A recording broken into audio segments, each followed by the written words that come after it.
This video is to review the use of employee templates in payroll. In the example that I had been using, somebody wanted to switch from paid semi-monthly to paid bi-weekly. And in our example here, this company has been paying weekly, but they want to ship to bi-weekly. So the way you can speed up the process for updating all the employees is from the different pay types is, well, you first define what you want as a template. And what we mean by that is if you select this hourly paid bi-weekly for your company, what do you use for pay types, what taxes and so forth. So the default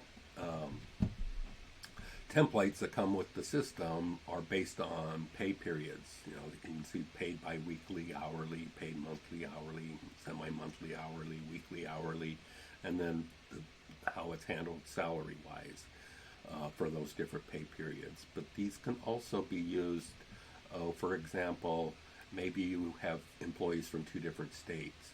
So you might have two hourly paid weeklies, one that's hourly paid weekly dash Iowa, one hourly paid weekly dash Minnesota.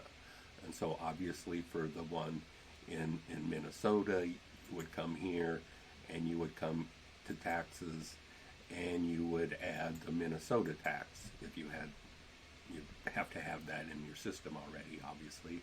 But then for the Iowa one, you would come here and go to taxes and add the Iowa tax. So what that'll be useful for is whenever you have a new employee come in, it's a new employee from Minnesota, then you would pick the hourly paid bi-weekly Minnesota for that employee, and you'll know their taxes are assigned accordingly. But what you also want to do is go into the pay types.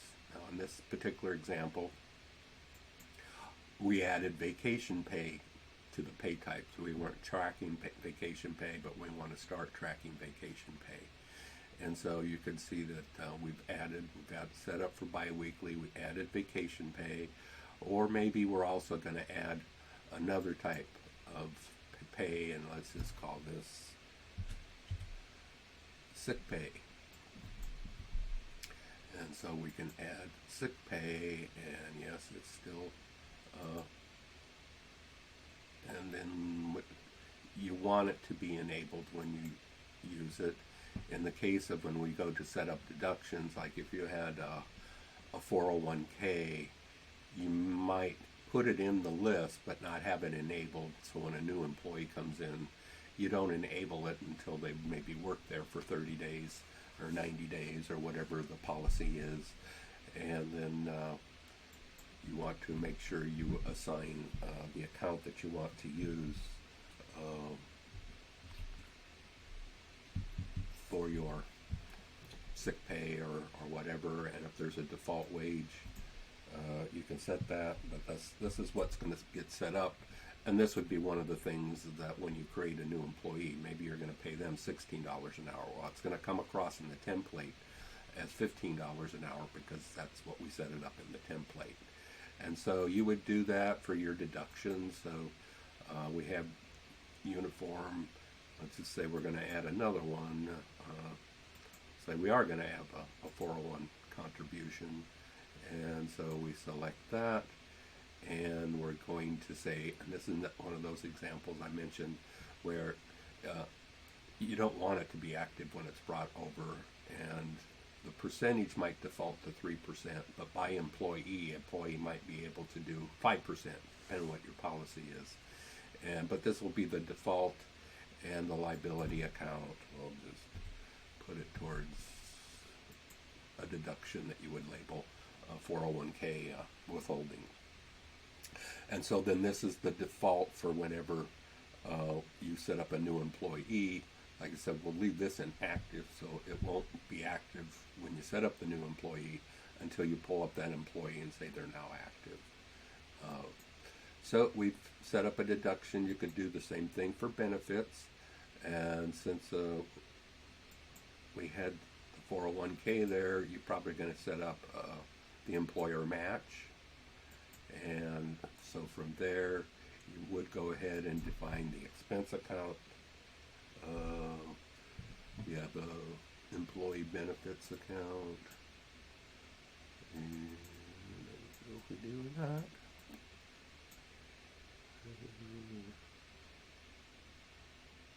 I'll just put it towards that. And then the liability account, again, you're going to label it probably 401k liability and click.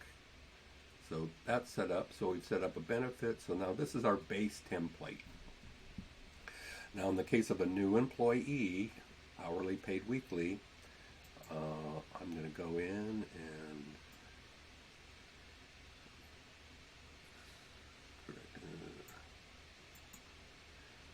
and I'm going to go ahead and I'm going to create a new employee. So I'm going to say, and I will use, I had set myself up before, so I will set up my better half. And 444.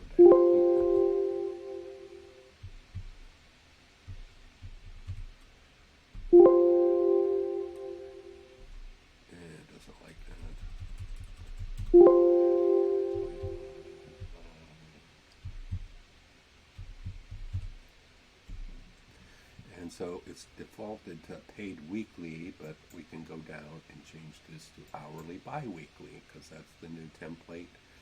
And so we've had this new employee and it's miscellaneous. We selected that template.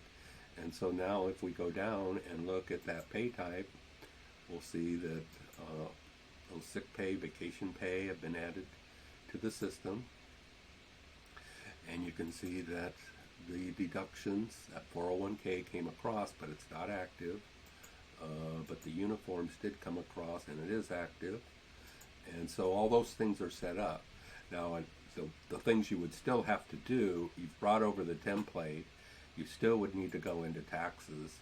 And if you had the default set to single, you'd want to change it to married. But if you noticed in the setup of the template, we could set the default to be married. And if Barb was single, we could change it to single. And here's some of the other tax options that we have. And same way with taxes. In terms of the exemption, we don't have any other employee taxes that have any special setting. And in terms of the deductions, once Barb is eligible for this, we could come in and make it active, but then we change that maybe she only wants 2% taken out. Or it's like what some will do is they'll set this up for like 5% for the first $10,000.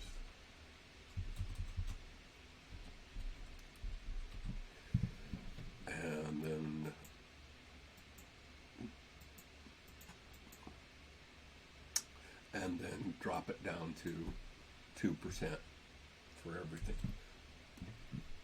over $10,000. So we can make those things.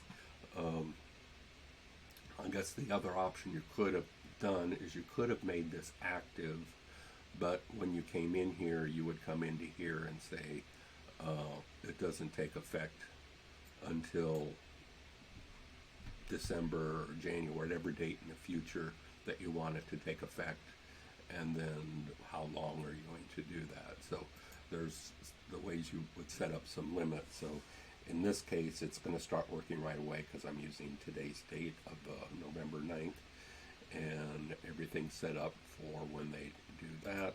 And then same way with the benefit. If there's something that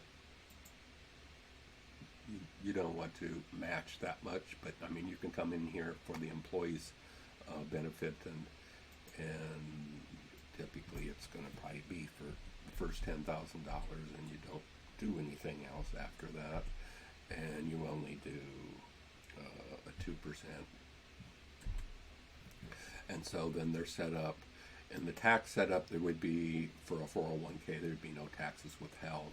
But if you had a benefit that would be taxable, then here's where you would go and assign the taxes that would be withheld for that benefit.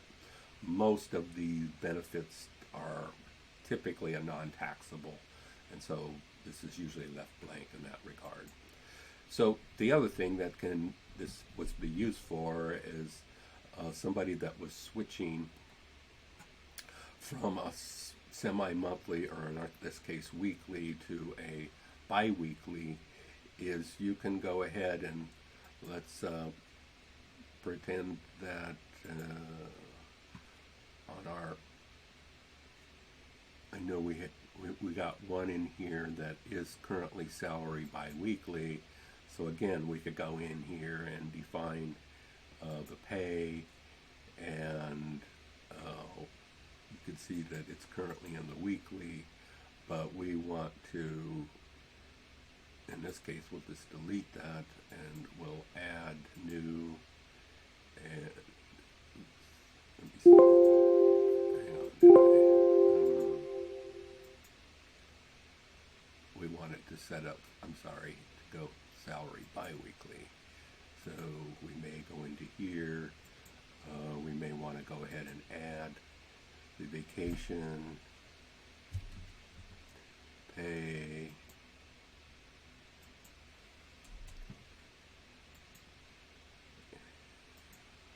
and maybe the sick pay,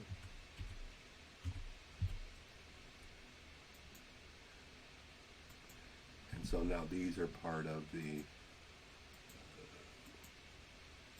template for the salary bi-weekly. And the one thing that you will want to double check on when you're selecting these default ones, whether it's sick pay or vacation pay, they're defaulted to weekly, and so in our case we want to make sure we go back to the setup, go into the pay type, and we would check on vacation pay. I believe that one we have changed to bi-weekly, you can see here. But now we also want to use sick pay. It's currently set to weekly, so we want it to be bi-weekly. And again, you want a default expense account. And typically it's going to be in the salaries. And we'll just, so bi-weekly pay, so we have everything set up there, and then whatever taxes that are applicable for the employer are set up here. And so what you can do, we're switching from weekly to bi-weekly, so we can go into the employee menu, and we go in and we select that existing employee that is a salary person, and you can see right now that they're salary paid weekly. That's all they have. So, but if you go into here, first assign them that they're going to become a paid salary paid bi-weekly. That's going to be their new status. So once you do that status, then what you can do is you can go into employee paid types and go into salary paid bi-weekly and go add to existing employee. And then so you select your salaried employee, salary paid weekly, and say process. And then it's updated. So now if we go to the employees and pull up that particular employee and look at their pay, you'll see that they have salary bi-weekly. And so what you would want to do once you make that switch, you would bring up that one and make it inactive so it doesn't show up in your drop-down list. And so when you go to actually enter in payroll, it won't be in the drop-down list. It's only in the drop-down list in the setup. And once you're into the new year, you could delete the salary weekly, but if you have any pay type or pay transactions in this payroll year, you won't be able to delete this pay type from the employee until the next year, and when there's no activity in that particular pay type.